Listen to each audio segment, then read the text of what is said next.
Now, I've been in many stressful situations, especially when it comes to money. When I first started out in my marketing journey and having to learn the skills, I was negative $5,000, and then I went all the way up to generating millions and millions of dollars for my clients, and of course did very well for myself as well. In this video, I'm going to be talking about a different way of thinking about money that has really helped me in both my business life and my personal life, just make better decisions overall. But first, hi, I'm Zach. I've been running a marketing agency for the last 7 years, in which we've been able to generate over $13 million in revenue for our clients. But the belief that I'll be talking about today that was so helpful to me to get out of that initial situation and get into a much better situation and to still be able to make clear decisions is neutrality towards money. It is something that I learned from actually a video here on YouTube that has to do with trading. I'm going to put a link to the video in the description. The video is over 2 hours long. It has a little bit of a clickbaity title, 10 Secrets to Achieve Financial Success, but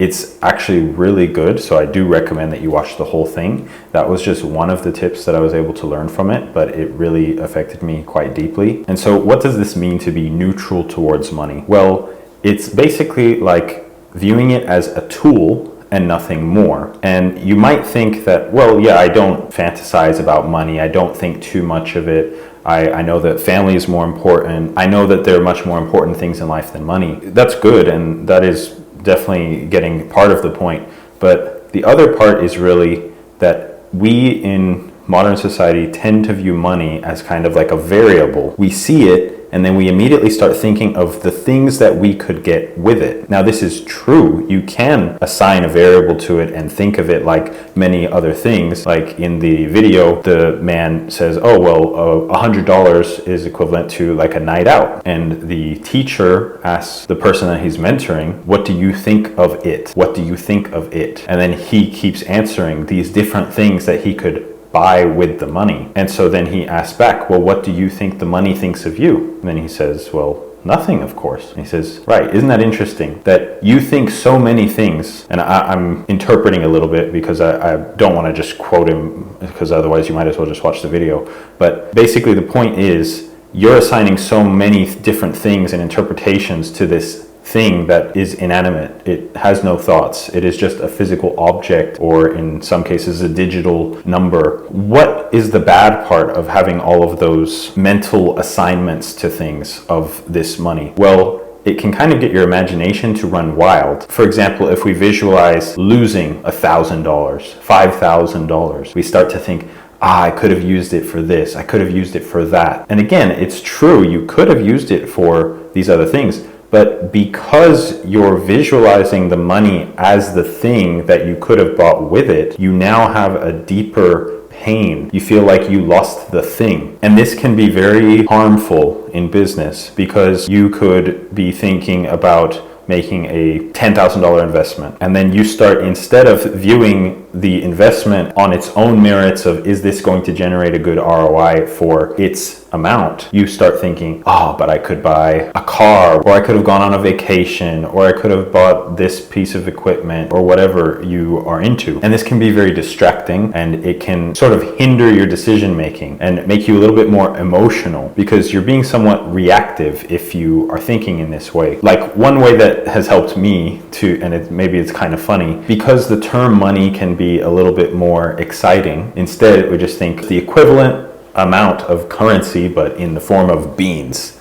Well, now it becomes a little bit easier to view it without emotion, because I don't think any of us are too excited about having a really big bean collection, right? Now, sometimes we should probably be upset about losing money or investing this amount of money and not getting the right return, but we need to have this ability to kind of neutralize any sort of feelings that come with it. Because if we make a mistake in business, which is going to happen, but then we sort of keep punishing ourselves by continually thinking about, oh, I could have gotten this, I could have done that, I could have had this, then it's just kind of reopening the wound over and over again, which is not necessary. In business, there's going to be many expenses that come up, or things that you have to pay for, like emergency overnight shipping because your manufacturer was late to prepare this piece of the product, and so now it's delayed you, but to get it to the customer on time, you have to pay extra and get it to them still. And so then it can be kind of frustrating. Oh man, we had to pay $500 of shipping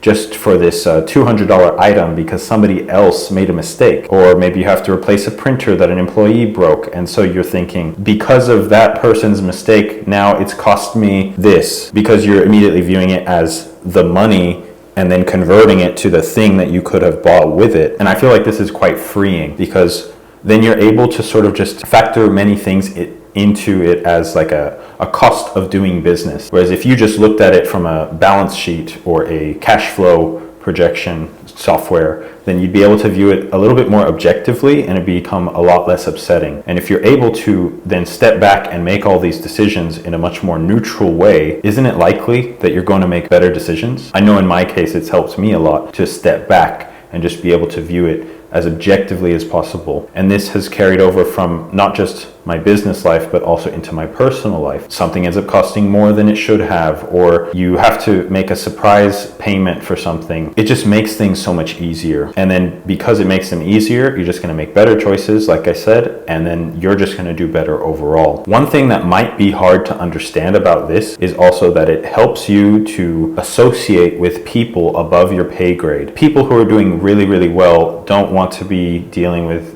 people who are freaking out about the dollar amounts that they're throwing out. For example, maybe you have a friend that makes much more than you, but then if you start saying, how can you pay so much for that? I only pay for this.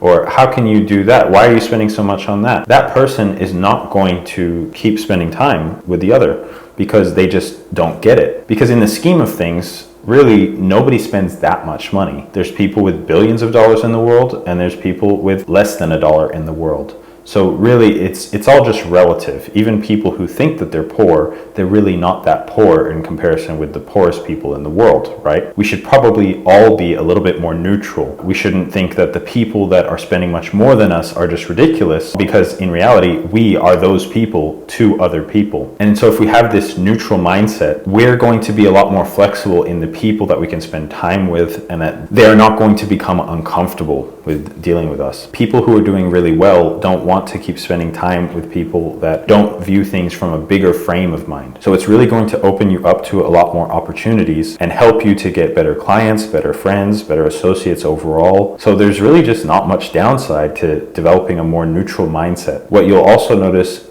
on the contrary is that typically people who are very emotional about money tend to end up with not that much of it, or at the most a few $1,000,000, but that is really the max level that they're able to ever get to. If we think of books like The Millionaire Next Door, then there's people that are really like that they really scrounge every penny together, and that's it. That is their maximum. Now, is it good to be conservative with your funds and not wasteful? Absolutely. But if it's coming from a place of scaredness, as opposed to an abundance mindset, which actually is quite helpful and is going to open your mind up to a lot more opportunities, then shouldn't we be shooting for that? Now, this is a thing that probably many people are not going to understand, but if we're trying to become successful in our business and in our overall lives, we're going to be quite an exception. We don't want to view things in the same way that most people do. So I hope this bit of information is insightful for you, like it really has been for me and has helped me so much through all of my different trials and tribulations in business. That's all for today. Thank you for listening. If you like more tips like this or mindset types of things, then feel free to subscribe. That's all for now. Thank you.